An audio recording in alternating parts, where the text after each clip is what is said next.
مررنا على دار الحبيب فردنا عن الدار القانون الأعادي وسورها، فقلت لنفسي ربما هي نعمة، فماذا ترى في القدس حين تزورها؟ ترى كل ما لا تستطيع احتماله إذا ما بدت من جانب الدرب دورها، وما كل نفس حين تلقى حبيبها تسر، ولا كل الغياب يضيرها. فإن سرها قبل الفراق لقاءه فليس بمأمون عليها سرورها، متى تبصر القدس عتيقة مرة فسوف تراها العين حيث تديرها. Assalamu alaikum everybody, this is your Arabic teacher Sam, and a very warm welcome back to the latest episode of the Arabic with Sam podcast. I thought it'd be fitting in this episode, in episode 20, that we would do a poetry crash course, something that the audience among you guys and the students and everybody who has supported my work on my channel so far, a lot of people have really enjoyed that. I've kind of done poetry walkthroughs, especially on my YouTube channel, and so I thought it would be a good opportunity in episode 20 for us just to do a little crash course in Arabic poetry. And obviously, we began with a reading of a poem that I really love called Fil Quds by a very famous poet called Tamim al-Barghouthi. And in this podcast today, we're just going to have a walkthrough of the different eras throughout history of Arabic poetry, and then we'll come into some terminologies that you need to know as a student of the Arabic language, and for those of you who are interested specifically in learning Arabic poetry. So that's what we'll get to, inshallah. That's what we'll work through today. So obviously Arabic poetry is deeply embedded into Arab society. I mean, I know here in the West we often have things like Pop Idol, X Factor, and stuff like that. But it's incredibly common in the Arab world to have the equivalent, but just for poetry. And even in their equivalent, so there is something called Arab Idol. People will come and just do poetry recitations. The recitation of poetry is considered entertainment in the Arab world, even till now. I think it'd be very difficult for someone to go into X Factor and deliver a poem by Sylvia Plath and actually be entertained, and actually be considered for being like a winner of that show. But in the Arab world, poetry is still, even till today, very alive. It is still very much respected, and something that entire families will, go to a theatre to listen to poetry recitations, and that is something incredibly old. That is, the Arabs being people of poetry is something that way predates Islam. So going back to that time, I know that there is poetry in existence today, known as the mu'allaqat, the poems which were hung on the Kaaba. Literally, the verb alaqa, and the verb allaqa means to kind of hang something upon something. And those are poems that were hung on the Kaaba, and they're some of them are even preserved until today. You can read them even till today. So we'll go through some of the different eras of Arabic poetry, because when we talk about English poetry, we don't really have that many eras. We sort of have like a few hundred years. Do you know what I mean? We certainly don't have 1,000 years, but in Arabic we have nearly 2,000 years of Arabic poetry, and there are many different eras within that time for us to talk about. So firstly, anything before Islam, sort of the year kind of 500 up to the year 610. I mean, the year 610 is when we kind of talk about the beginning of Islam, like an Islamic calendar, as in 610. And so before it we have al-Asr al-Jahili. This is kind of the first period of Arabic poetry, and we talk about it being Jahili, literally something being Jahil is something being ignorant. But we can sort of tell throughout Arab history that not everyone has always thought of the period before Islam as being ignorant. In fact, certainly throughout like later eras of Arabic poetry, a lot of Arab poets talked about the pre-Islamic era as actually being like an enlightenment era in ways to do with language and in ways to do with poetry. The language spoken by the Arabs in the pre-Islamic era is actually sort of thought of as very romanticized, almost as if these people are kind of idyllic rather than being ignorant. Which is quite interesting, really, because now definitely we definitely talk about the Jahiliyyah certainly in the Muslim community anyway, we talk about the Jahiliyyah as being like a time of ignorance before people kind of were kind of enlightened by Islam. So that's called al-Asr al-Jahili, and what we're referring to there is poetry sort of, written between sort of 500 and 610. I mean, we don't really know of anything before that. But any kind of claims that this poem might have been before that, or this word might have originated from before that, are usually speculations, really. So that era is also referred to as Asr ma qabla al-Islam. It's sometimes referred to like that, and that just means the era of what preceded Islam. Al-Asr ma qabla al-Islam, the era what was before al-Islam. So what do we have after that?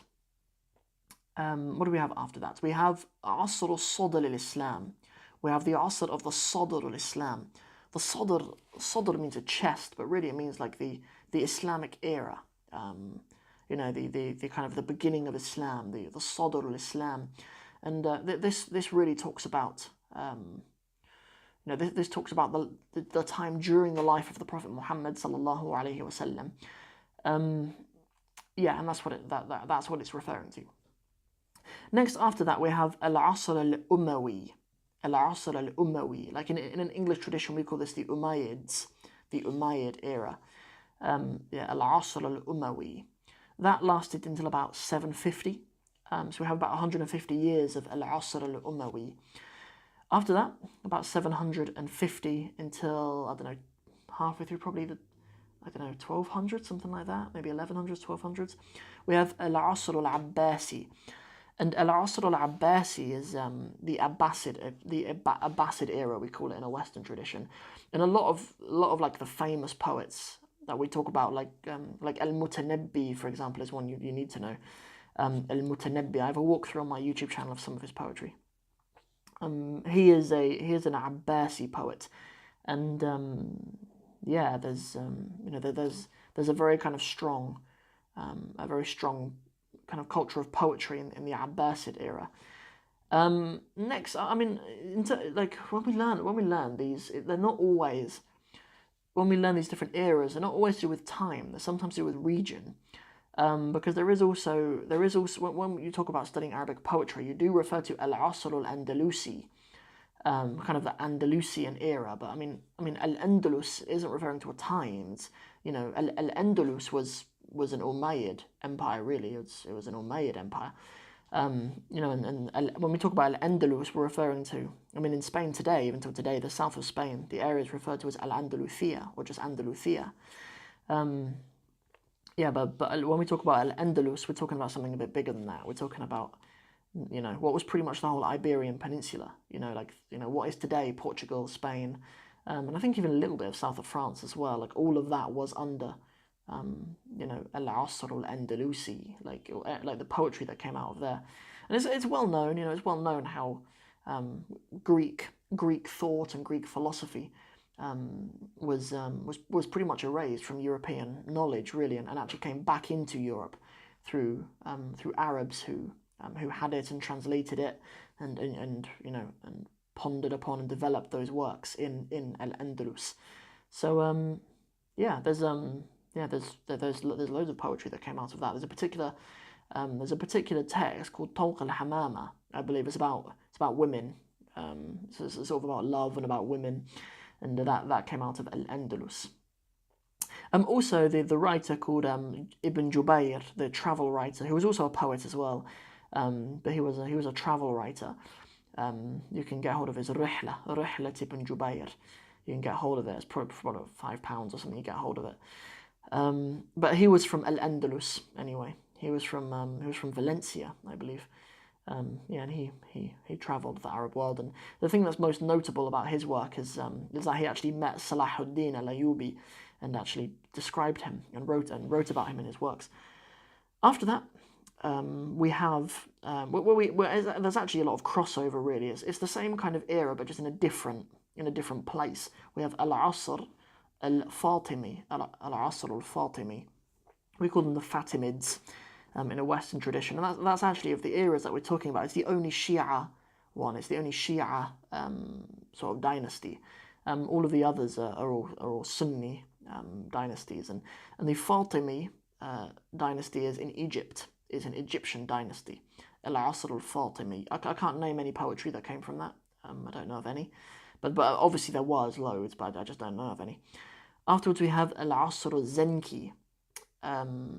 Yeah, I'm not really sure what that means really. I just know of it. Al-Asr al-Zenki. It is named after a person. Yeah, I don't know if it was someone called Nuruddin Zenki or something like that. Yeah, I'm not really sure, so we won't speculate or anything. We'll just move on. Next we have Al-Asr al-Ayyubi. See, there's overlap between all of these. There's overlap between Al-Asr al-Andalusi, Al-Fatimi, Al-Zenki, Al-Ayyubi. You know, there's overlap between all of those, and between Al-Asr al-Mamluki, which is the next one as well. The Mamluks are an era that many people know about. The Mamluks famously had significant military success against the Mongols. The Mongols kind of terrorized the Muslim world for a large part of the Middle Ages, and it was the Mamluks who had a number of kind of very significant victories over the Mongols. And the Mamluks, by the way, were an empire or an era out of Egypt as well. Yeah, but the Mamluks came from like a slave class who kind of ended up becoming the leaders of the country. That's not uncommon in Muslim history, by the way, of having like a slave class that actually end up becoming the leaders. Unheard of in the Western world, obviously, but it's actually something that happens a number of times. There's also the Murabitun as well, who come out of Al-Maghrib as well, out of West Africa as well, who are originally like a slave class, but become the leaders, and also are very successful in a military sense as well. All of those eras that I've talked about, by the way, that all overlap quite a lot. That's all what we refer to as the Middle Ages. I don't know if that's what we refer to as the Dark Ages in a European tradition, but we call that al-Usur al-Wusta. Al-Usur al-Wusta. So al-Usur is the plural of Asr. So al-Usur, the ages, al-Wusta, the Middle Ages. And yeah, that's also when Ibn Battuta, the very famous travel writer, that's at the time when he's travelling as well. In that time, he's later than Ibn Jubei. He's like, I don't know, 1300s, something like that. Yeah. Next we have Al-Asr al-Uthmani. That's what we call the Ottomans. The Ottomans, Al-Asr al-Uthmani. Next we have Asr al-Nahda. Al-Nahda means the Renaissance. Asr al-Nahda. Afterwards we have Al-Asr al-Hadith, the modern era. And then after that we have Al-Hadatha, which is kind of like postmodern. It's just like a more recent modern era. When we talk about Al-Asr al-Hadith, we're talking about we are talking about 20th century, really, and Hadatha is perhaps like now. Those are kind of the main categories of Arabic poetry. So to come back to the actual poem itself, I mean, when we're studying Arabic poetry, you'll notice that Arabic poetry is of a number of different kinds. I mean, traditionally, and up until only quite recently, Arabic poetry would be Umudi. And Ahmed is a pillar, and so poetry, which is Umudi, is usually in two pillars. It's in two columns, and that's a trait of Arabic poetry. Really, there would be in two columns. So yeah, poetry is written in two columns, and it's not written like you don't read down one column and then you read down the other.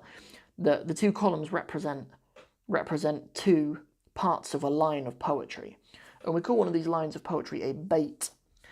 Some of you will be saying, but Sam, a bait means a house. It does indeed. But we also use the term bait for a verse of poetry. You just beware that the plurals are different. If we're talking about a bait as in a house, the plural is buyut. If we're talking about a bait as in a verse of poetry, we're saying abiyat, and that's the plural of it. And within one bait you have obviously the two columns. And the first column is a shatr, al-awwal, and then you have a shatr al-thani. And so one of the lines, like in one column, is a shatr, but the pair of them is called a bait, and they'll usually end with a rhyming sound, which we call a qafiyah. In the extract of poetry which I read for you, we would say that the qafiyah is ha, because we're ending on them sururuha, tazuruha, duruha, yudiruha, sururuha, tudiruha. So yeah, so that's what we call the qafiyah. Yeah, so we need to know the term bait, we need to know the term shatr, we need to know the term qafiyah. Yeah, I mean, yeah, like the poetry itself, I mean, the word for poetry itself is ash-shi'r.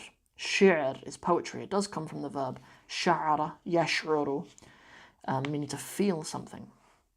When you use the verb sha'ara, you usually use it with the preposition bi. Ash'uru bi something. I feel bi something. And yeah, and a sha'ir is a poet, the plural of which is ash-shu'ara, the poets. Ash-shu'ara. The feminine is just a sha'ira, and the feminine, and the plural of that is a sha'irat. Yeah, a sha'iratun, sha'iratun or a sha'iratu. That's the word for women poets in general.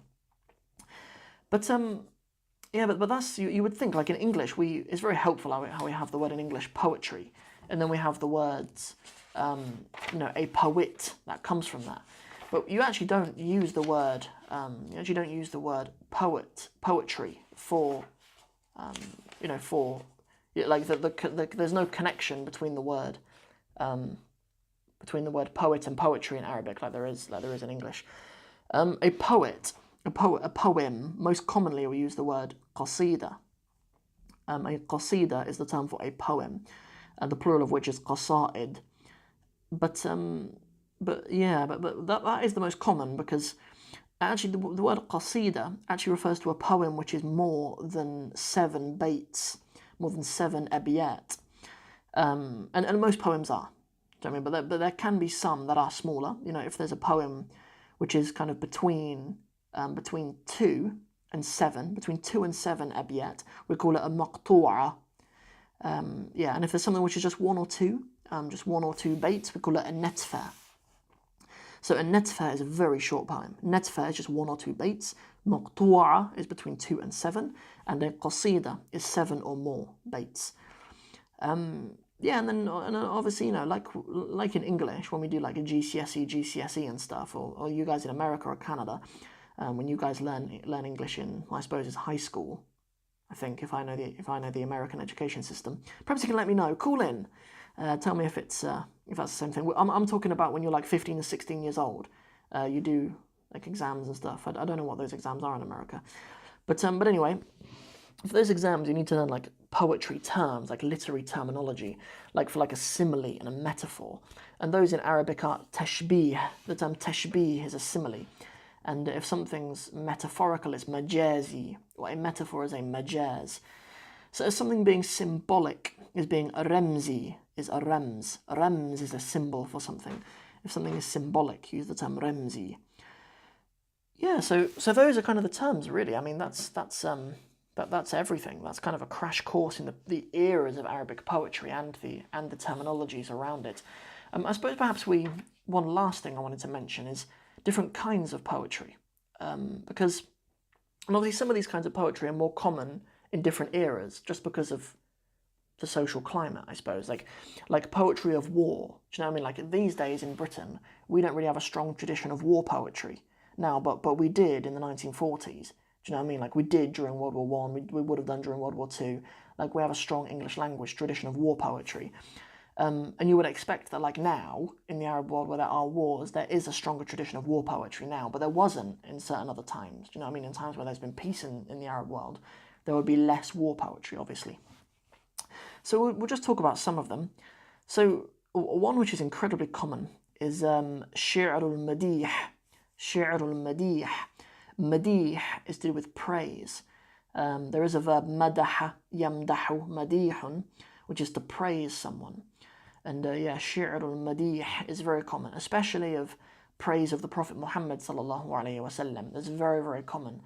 A type of poetry which is of praise, but it is not always of the Prophet sallallahu alaihi wasallam. It's not always, but famous poet Nizar Qabbani, he writes sort of praise poetry of women. I suppose you could consider a lot of his writing, and although he's a modern poet, you could consider a lot of his poetry as Shi'rul Madih. I suppose the opposite of that is Shi'rul Hija'. Shi'rul Hija'. There is a verb for that as well. Haja, yahju, hija'un, which is like when you're like slagging someone off. I think we call it lampooning, but obviously no one's ever used the word lampooning in a modern conversation in their lives. So it's a little bit like when you're kind of burning someone, or you're slagging them off, or you're roasting them or something. I don't know what terms we would use of like English poetry, but it's a little bit like I know like in modern times, like you might have a rap battle with someone, but that's like proper old in the Arab world. Like in the Arab world, like intellectuals were meeting in a town square to do rap battles with each other, like poetry offs with each other for like hundreds of years. That's like a very old tradition in the Arab world, which is interesting because like they were like the intellectuals of their day. But these days, if you got like Eminem having a rap battle with what other rap, Swizz Beatz, Snoop Dogg, you can tell I don't really know my rappers. But yeah, but they're not really like the intellectuals of our day, are they? Like we don't really consider Snoop Dogg and Eminem as like the intellectuals of our day, but they are in the Arab world, like the poets who would meet and would have poetry offs, and they would do a lot of shi'r al-hijat to each other. They do a lot of lampooning of each other, and they'd burn each other and stuff, and whatever else. Another very common type of Arabic poetry is shi'r al-ritha. Shi'r al-ritha is like mourning poetry. There's obviously during the time of the Prophet ﷺ, in the Asr Sadr al-Islam, the time of the early Islam, there were battles, and many of the Muslims were killed in those battles. And very famously, there's a poet called Al-Khansa, one of the women poets of early Islam, and Al-Khansa, four of her brothers died, and she has lots of poetry about her brothers dying. I believe there is a famous poem about a brother called Saqar or something, where she writes about her brother Saqar dying or something like that in one of the battles. But yeah, anyway, that's like poetry of mourning. There is also obviously shi'r al-jihad. There's like a jihad poetry, which is the same as like war poetry. There is also the term shi'r al-hammasa wal-harb, which is similar to like battle poetry. Good. There are lots. I mean, we could go on for a long time. We could talk about the different kinds of poetry. There's poetry of complaining. There's poetry of blaming. Complaint is shakwa. Blaming is i'tab. There's lots of different types of poetry, but those are the ones that mostly come to my mind, really. So perhaps those are kind of the most common and ones that are most noteworthy. So so although most of it was kind of me speaking in English for this, I mean, I think we would have definitely kind of accumulated probably 30 useful terms for you to know about Arabic language eras throughout Arab history, and different kinds of Arabic poetry, as well as terminologies for analysing Arabic poetry as well. For those of you who like Arabic poetry, go over to my YouTube channel, inshallah. I have a number of different walkthroughs of different poems in the Arabic language, and hopefully you guys will enjoy that. So that was episode 20 of the Arabic with Sam podcast. Man, I hope you guys are enjoying it. Man, I appreciate you guys so much who listen to this podcast and share it with your friends and come back every week for all of the episodes. It really, truly means the world to me that you guys tune in and are part of it. So if you have any questions or anything you'd like me to talk about, any other ideas for up and coming episodes of the podcast, please DM me on Instagram at Arabic with Sam, Facebook Arabic with Sam, YouTube Arabic with Sam, email me arabicwithsam@gmail.com, Twitter Arabic with Sam, Snapchat Arabic with Sam, surprise. I just want to hear from you guys. I'd love to hear from you guys. Hope you guys are doing well and everything's going well in your Arabic studies in general. And that's it. We'll sign out for the day. We'll keep this episode under 25 minutes. Enjoy it. See you guys in the next one. Assalamu alaikum wa rahmatullahi wa barakatuhu.